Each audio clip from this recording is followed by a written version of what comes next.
আজ রাতের মধ্যেই কোরবানির বজ্র অপসারণ করা হবে বলে জানিয়েছেন দুই সিটি কর্পোরেশন। তবে এটিকে চ্যালেঞ্জ হিসেবে দেখছেন জাতীয় সরকার উপদেষ্টা আসিফ মাহমুদ সজীব ভুঁইয়া। এজন্য নগরবাসীকে সচেতন হওয়ার আহ্বানও তার। মোহাম্মদ সোহাগ বিশ্বাসের রিপোর্ট। সকাল থেকেই চকচকে রোদ থাকলেও মধ্য দুপুরে হঠাৎ বৃষ্টি স্বস্তি বয়ে আনে নগর জীবনে। তবে এর আগেই বেশিরভাগ মানুষ পশু কুরবানি দেন। রাজধানীর বিভিন্ন এলাকায় জমতে থাকে পশুর রক্ত ও বর্জ্য। বিভিন্ন ওয়ার্ডে কাউন্সিলর না থাকায় দুর্ভোগের কথা আগাম ভেবে পশু জবাইয়ের পর ঢাকা উত্তর ও দক্ষিণ সিটি কর্পোরেশনের এলাকার অনেকেই নিজ উদ্যোগে কোরবানির বর্জ্য পরিষ্কার করেন। রাজধানীর মিরপুর এলাকার একটি বাড়ির সামনে হলুদ রঙের কয়েকটি পলিব্যাগে এভাবেই রাখা ছিল কোরবানির পশুর বর্জ্য। তারা বলছিলেন সিটি কর্পোরেশন এই পলিগুলো সরবরাহ করেছে। ঢাকা উত্তর সিটি কর্পোরেশন মিরপুর এরিয়াতে আমরা মোস্ট অফ দেখেছি আমাদের বাসা বাড়িতে তাদের দায়িত্বে তারা গত রাত্রে পশু পলিব্যাগ দিয়ে গেছে। সকল বর্জ্য এবং পরিষ্কার পরিচ্ছন্ন করা, ব্লাড ক্লাট যেগুলো আছে ময়লা পরিষ্কার করা আমাদের নিজেদের দায়িত্ব। ঢাকা সিটিকে ক্লিন রাখা।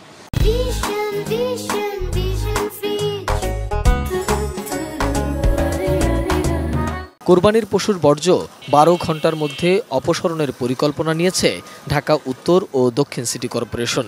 এজন্য প্রায় 20,000 পরিচ্ছন্ন কর্মী কাজ করছে বলেও জানান দুই সিটির প্রশাসক।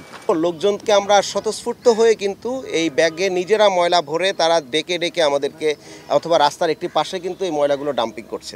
তো সেই জন্য আমরা ঢাকাবাসীকে আসলেই ধন্যবাদ জানাই যে এই যে একটা বিহেভিয়ারাল চেঞ্জ আসছে, সেই চেঞ্জটা আমরা আসলে খুবই ইতিবাচকভাবে দেখছি। যে হাটের যে বাস, এটা 2 দিন 3 দিন 4 দিন পরে আমরা যদি কালেকশন করি এটা খুব একটা সমস্যা না, কিন্তু পচনশীল না, এটা জীবাণু ছড়াবে না, এটা কোনো দুর্গন্ধ ছড়াবে না। আমাদের মেইন প্রায়োরিটি হচ্ছে যে কোরবানি উপলক্ষে যে পশুর যে বর্জ্য, এইটা আমরা 12 ঘন্টার ভিতরে ক্লিয়ার করে ফেলব। দুপুরে দুই সিটির বর্জ্য অপসারণ কাজের উদ্বোধন শেষে বর্জ্য অপসারণ করাকে বড় চ্যালেঞ্জ হিসাবে মনে করেন স্থানীয় সরকার উপদেষ্টা আসিফ মাহমুদ সজীব ভুঁইয়া।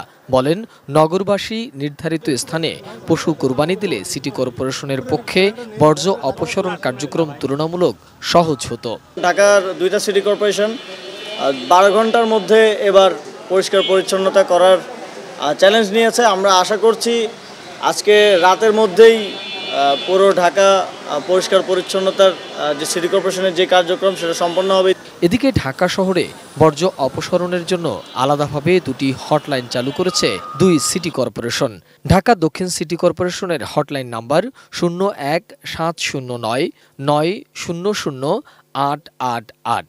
ঢাকা উত্তর সিটি কর্পোরেশনের হটলাইন নাম্বার 880255052084। মোহাম্মদ সোহাগ বিশ্বাস, এটিএন নিউজ, ঢাকা।